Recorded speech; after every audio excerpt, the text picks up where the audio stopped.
Pour cette troisième et dernière journée de test à Sepang, Fabio Quartararo et Yamaha ont encore franchi un cap en descendant en dessous de la barre des 1 minute 57. Ils ne sont que 4 pilotes à avoir franchi ce cap-là et les 3 autres sont des pilotes Ducati. C'est un peu le dernier des Mohicans, notre Fabio. Une nette amélioration pour Quartararo et Yamaha qui ont roulé plus de 8 centièmes plus vite que lors des tests à Sepang de l'année dernière. Ça bosse dur et plutôt bien pour Yamaha et Fabio Quartararo. On revient sur les détails de cette dernière journée de test à Sepang. Profitez du jingle pour liker la vidéo et surtout vous abonner si vous appréciez mon travail. Merci pour le soutien.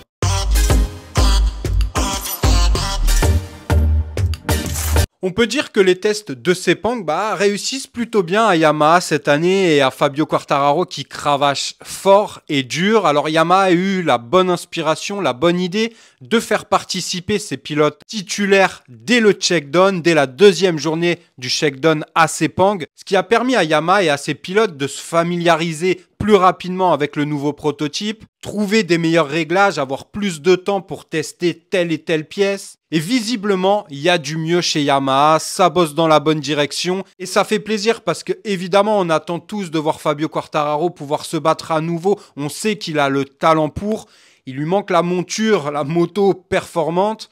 On sent que ça va dans le bon sens, lui-même est satisfait même si évidemment il reste encore beaucoup de travail. Mais quand on a connu les dernières saisons, déjà en 2021 quand il est titré il n'a pas la meilleure moto, mais après c'est vraiment la dégringolade au niveau des performances de la Yamaha. Ils sont totalement largués depuis ces derniers mois, ces dernières années. Ils ont réussi à faire prolonger Fabio Quartararo en lui donnant beaucoup de promesses qu'il semble tenir. Quartararo est plutôt satisfait de tout le travail effectué par Yamaha. Ils ont débauché beaucoup de personnes importantes avec une vision différente. Yamaha a aussi changé un peu sa culture, sa façon de travailler. Et tout ça semble payer. Alors évidemment, on fera un bilan plus global dès lundi. J'attends d'avoir des informations plus précises concernant tous les pilotes, tous les constructeurs. Et aujourd'hui, on va se concentrer sur Yamaha et Quartararo parce que c'est important. On attend tous cette renaissance de Yamaha, de Quartararo. On sait qu'il a le potentiel pour se battre à nouveau pour le championnat et on espère qu'il y aura un vrai step de dépasser dès cette saison.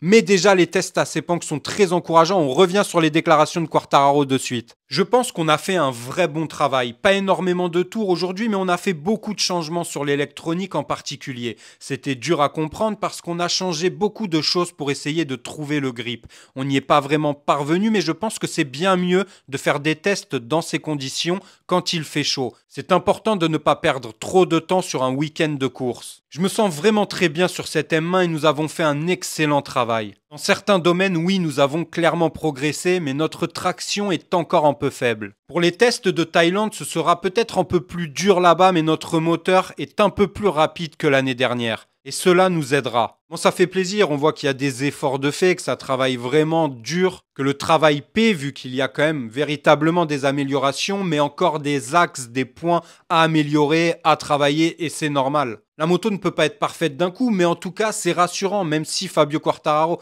évidemment, reste mesuré, reste prudent. Il ne veut pas se faire de fausses joies, il ne veut pas se mettre de pression supplémentaire, mais il est clair qu'il sent que ça va dans la bonne direction, ça le rassure et ça lui donne envie de travailler encore plus fort. Yamaha se bouge, il le voit et ça le motive d'autant plus. Donnez-moi vos impressions, votre avis sur les performances de Fabio Quartararo. On se retrouve dès lundi pour faire le bilan global de ces tests à Sepang. N'oubliez pas de liker la vidéo et vous abonner, c'est hyper important. Merci à tous ceux qui me soutiennent. Prenez soin de vous et de vos proches. À lundi sur Vincent GP. Ciao.